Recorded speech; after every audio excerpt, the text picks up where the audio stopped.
लग्नानंतर होईलच प्रेमचा एक नवीन धमाकेदार प्रोमो आता आला आहे. तर या प्रोमोप्रमाणे 27 एप्रिल महासोमवार महानायिकांचा असा आहे बघा प्रेक्षक हो. तर आता इथे बघा प्रेक्षक हो, पार्थ, काव्या, जीवा आणि नंदिनी हे बोलत असतात. तर आता इथे काव्या म्हणते, रम्याने काय खरंच लग्न केलंय की ती नाटक करतीये हे समजण्यासाठी एक प्लॅन आहे असं म्हणते आता इथे काव्या. तर आता इथे रम्यासमोर एकदमच काव्या 2 हार समोर घेऊन जाते आणि म्हणते की तुझ्या लग्नात तर आम्ही नव्हतो म्हणून आम्हाला परत तुझं लग्न झालेलं बघायचं असं म्हणते आता इथे काव्या. तर आता म्हणून मी हे हार आणलाय असं म्हणते ती. तर आता नंदिनी म्हणते आणि मी आणल्यात अक्षता. मी मंगळाष्टक म्हणणार असं म्हणतो आता इथे जीवा. मी तर मंगळसूत्र पण आणलंय असं म्हणतो आता इथे तो. रम्याचं बिंग फुटणार असं आहे बघा प्रेक्षक हो प्रोमो. तर आता इथे बघा प्रेक्षक हो, ह्या प्रोमो प्रमाणे एक गोष्ट तर स्पष्ट झालेली आहे की देशमुख मंडळींना असं वाटायला लागलेलं आहे की रम्याने हे सगळं नाटक केलेलं आहे आणि तिचं लग्न झालेलं नाही. मात्र ती आता इथे लग्न झालंय म्हणून नाटक करून या घरातून राहिलेली असते. तर आता इथे हाच प्लॅन ओपन करण्यासाठी, तिचा बिंग फोडण्यासाठी आता इथे काव्याकडे हा मजेशीर प्लॅन असतो. तर आता इथे काव्या सगळ्यांसोबत डिस्कस करून म्हणजे नंदिनी, जीवा, पार्थसोबत डिस्कस करून हे असं प्लॅन बनवते की तिचं बिंग फुटलंच पाहिजे म्हणून. तर आता ती हार वगैरे घेते बघा प्रेक्षकावर. तर आता ती रम्याला म्हणते, आम्ही तर तुझ्या लग्नामध्ये नव्हतो म्हणून आम्हाला तुझं लग्न झालंय तेव्हा परत एकदा तू आमच्यासमोर लग्न करून घे असं म्हणते ती. तर आता इथे ती म्हणते, बघ मी तुझ्यासाठी हार आणलेत. तर आता इथे बघा प्रेक्षक हो, नंदिनी आणलेली असते अक्षता. तर आता इथे जीवा म्हणतो, मी तर मंगळाष्टक म्हणणार असं म्हणतो तो. तर आता इथे पार्थ म्हणतो, मी तर मंगळसूत्र आणलंय बघ असं म्हणतो आता इथे तो.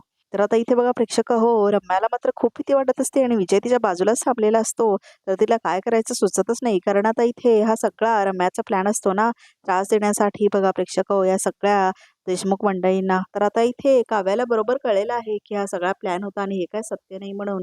तर आता हे बिंग फोडण्यासाठी हे सगळं घडलेलं असतं. तर आता इथे 27 एप्रिलला महासोमवार महानायिकांचा ह्याच्यामध्ये हे दाखवलं जाईल. तर आता मेन एपिसोडमध्ये ते नक्की येईल 27 एप्रिलला बघा प्रेक्षक हो. तर आता तुम्हाला लग्नानंतर होईलच प्रेमचा ट्रॅक कसा वाटायला लागलेला आहे? तुम्हाला आवडायला लागलं हे सिरियल की आता बोर व्हायला लागलंय? मला तर वाटतंय हे सिरियल लवकरात लवकर बंद होणार आहे. कारण ह्याची TRP खूपच कमी आले बघा प्रेक्षक आणि कुणी बघतच नाहीये हे सिरियल. इतकं जास्त बोरिंग झालंय की काय सांगू प्रेक्षक आणि आता इथे बोरिंग व्हायचं कारण म्हणजे फक्त काव्य असं वाटते मला. काव्य आणि पार्थ ह्या जोडीची ऍक्टिंग एकदम बेकार आहे प्रेक्षक आणि आता इथे त्या दोघांचंही जे डायलॉग आहेत सेम सेम आहेत. तर बोका आणि मांजर हेच आहे दरवेळेला. तर जीवा आणि नंदिनीला ही लोकं पहिला पण कधी जास्त दाखवायचीच नाही आणि आता पण दाखवतच नाही. जेव्हा जेव्हा जीवानंदिनीला जास्त दाखवले, TRP या सिरियलची वाढलीच वाढली. पण आता काय करणार बघा प्रेक्षक, उगाचच पाथ आणि काव्याला दाखवतात. काव्याची ॲक्टिंग एवढी ओव्हर आहे बघा प्रेक्षक, खूप ओव्हर ॲक्टिंग करते ही काव्या, जे कोणी प्ले करते ते. तुम्हाला पण वाटतं का? खूप ओव्हर वाटत नाही त्या काव्याची ॲक्टिंग? तर आता पहिल्या दिवसापासून ती तशीच ॲक्टिंग करते आहे. तर आता इथे ती गरोदर झालेली दाखवली तरी ॲक्टिंगची तशीच राहणार. म्हणजे जरा तरी वेगळी काहीतरी करा. नंदिनीकडे बघा प्रेक्षक ती खूप छान पात्र प्ले करते. तर आता इथे काव्याचा नुसता तो ओव्हर एक्साइटमेंट बघून बघून खूप जास्त कंटाळा आलाय. खरं तर रम्या आणि वसवत त्या विलन आहेत, पण ते खूप छान ऍक्टिंग करतात बघा प्रेक्षक. खरंच खरंच रम्या आणि वसवत्या नसल्या ना तर खूप बोरिंग होतं ही सिरियल. खरं तर मागच्या वेळेला जे लग्न झालं या दोन्ही जोडप्यांचं, पार्थ आणि काव्या आणि जीवानी नंदिनीचं, त्यावेळेला रम्या काय करत नाही बघा प्रेक्षक, त्यामुळे TRPच वाढली नाही. जेव्हा जेव्हा रम्या काय काय नवीन गोष्टी करते तेव्हा तेव्हा TRP वाढते. त्यावेळेला काय माहिती लग्नामध्ये असं वाटलं रम्या काहीतरी करेल, काहीतरी करेल, मात्र रम्या काय करतच नाही. तुम्हाला बोर वाटलं नाही तसं प्रेक्षक हो? कारण आता इथे भासवायची ना रम्या, मी हे करेन, ते करेन, मात्र लग्न होतं काय करतच नाही ती. त्यामुळे कळतच नाही. म्हणजे कुणालाच कळलं नसणार की असं का दाखवलं? कारण आता एवढं मोठं लग्न होतं दोन्ही जोडप्यांचं, काहीतरी दाखवायला पाहिजे होतं ना. म्हणजे एवढं कसं सुरळीत दाखवलं आणि रम्याचं सगळं कोड्यात बोलणं वगैरे दाखवत होतं. असं दाखवत होते की त्यांच्याकडे काही स्क्रिप्टच नव्हती. तर बघा प्रेक्षक आता तरी जरा बरी स्क्रिप्ट आले, म्हणजे विजय आलाय आणि काय काय नवीन गोष्टी चालले जीवा आणि नंदिनीच्या आयुष्यामध्ये. मात्र काव्य आणि पार्थचं ते बोरिंग तर टॉपिक आहेच, ते बाळा पाहिजे की नको, खूपच बोरिंग आहे बघा प्रेक्षक होते. लोकांनी तर ते पाहिलंच नाही म्हणून TRP एवढी लो झाली या सिरियलची. तर आता इथे रम्या आणि विजयला बघणं पण खूप इंटरेस्टिंग आहे खरं तर बघा प्रेक्षक ह्या सिरियल मधले सगळेच पात्र खूप इंटरेस्टिंग आहेत. मात्र काव्या आणि पार्थ आणि त्यांचे संवाद सगळ्यात बोरिंग आहेत ह्या सिरियलचे.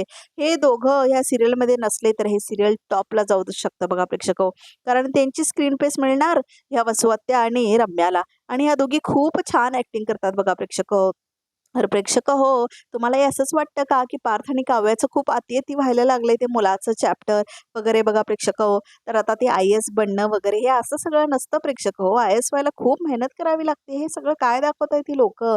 म्हणजे कायम ह्याच्यात राहणं आणि नंतर काय ती पास होणार, आय-ए-एस होणार. काय म्हणजे काहीतरी रिअल दाखवा ना. आय-ए-एस खूप मोठी पदवी असते.